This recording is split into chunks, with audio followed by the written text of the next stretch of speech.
ayan po, sobrang lakas po ng ulan. Buti na lang po, naihatid ko ng anak ko sa school. 7 o'clock po kasi ang pasok niya. Pero mamaya, kailangan ko ulit sunduin. Mga alas 10. Diyan lang naman po sa kabila ang school niya, malapit lang. Kaya, hindi po mahirap. Ayan, ang lakas. At dahil malakas ang ulan, masarap maghigop ng sabaw. Kaya tayo po ay magluluto ng sinigang. Ayan, bumili po ako sa palengke, sinigang na maya-maya. Ayan, so gagawa po tayo ng sinigang. Ayan, dahil dalawa lang naman po kami ng aking asawa, bumili lang po ako ng isang piraso na ulo. Ay, actually, malaki to. Yung kalahati lang pala ng isang ulo. So, 3/4 po ito. Ayan. So, iba-iba tayo ng estilo sa pagluluto ng sinigang.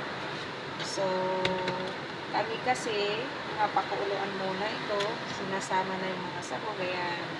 So, meron tayo yan. Sibuyas, luya, siling green, yan, kamatis, sinigang mix, okra, at kangkong. So, actually, hindi po kompleto ang ating pangsahog, pero okay na yan. Carry na yan sa pamamagitan lang ng lasa. Basta masarap ang lasa, kahit hindi kompleto ang sangkap, ay nagiging masarap at ganado sa pagkain. So, ayan na po. Yan, ilang piraso lang po ito. Dahil dadalawa lang naman po kami. Pero ang laki po ng kasirola ko. Ayan. So, ilalagay ko na po yung sibuyas, saka luya. Yan. Lahat paghalo-haloin na. Yan. Kamatis, saka yung siling green. And then, ako po ay naglalagay ng konting suka. Yan. Para ma-preserve nito at hindi madaling masira ang ulam. Actually, parang ano na lahat ng niluluto ko, ginagamitan ko ng suka. Kahit nga sa pagsasaing, minsan naglalagay ako ng patak ng suka para hindi po siya madaling mapanis. Ayan, tip po yan. Sa mga nagsasaing po, kung namumblema po kayo na laging napapanisan, so, kapag nagsaing kayo, maglagay lang kayo ng mga 1 teaspoon ng suka para kahit hanggang kinabukasan, hindi masisira ang inyo pong kanin. Ayan, maglagay tayo ng konting salt.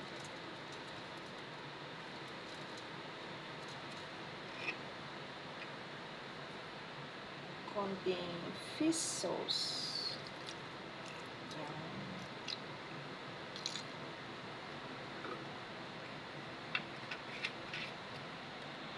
Ayan.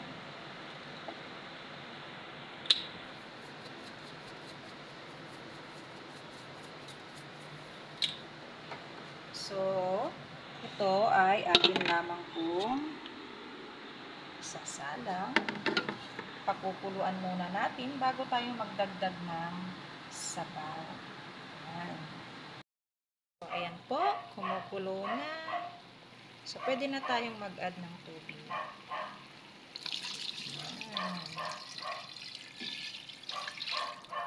Okay.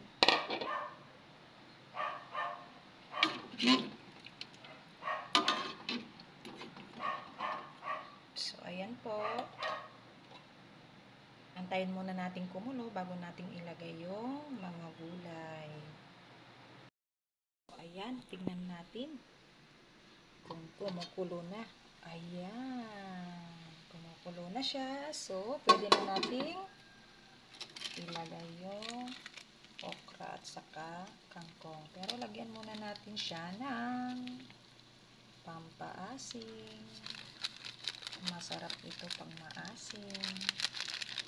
Actually, ako hindi masyado sa maasim. Pero si Habi, mas gusto niya sa sinigang yung nanunuot sa asim. Ayan. So, ilagay ko na po ang ating pong gulay.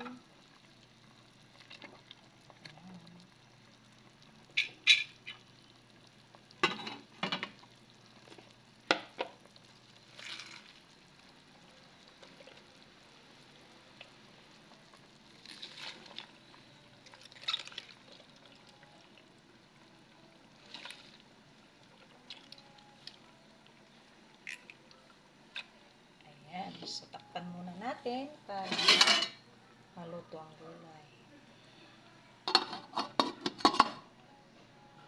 Mga 5 minutes siguro. Luto na siya. So, ayan. Habang kanina, nag-aantay akong magpakulo. Ayan. Minap ko muna ang aming bahay. Dahil ganyan naman tayong mga nanay kapag naihatid na sa school ang mga anak, pwede na tayong gumawa sa loob ng tahanan. Yan. Pagkahatid ko sa kanya, dumiretso ako ng palengke. At ayun nga, pagka palengke, nilinis yung mga ulam, nalulutuin, and then, yan, kailangan maglinis, magmap kasi ang kalat. Yan. Kagabi, si Habi na po ang naglaba. So, ito na po yung aking dinaing. Mamaya, prito ko po. Minamarinate muna siya para maglasa. Ayan. So, maya-maya, tignan natin ulit yung ating niluluto. Kung ready na. So, ayan po. Luto na ang ating sinigang na maya-maya. Patayin ko na to. Ayan. So, ayan. Luto na ang ating sinigang na maya-maya. Wow! So, pwede na nating tikman. Wow!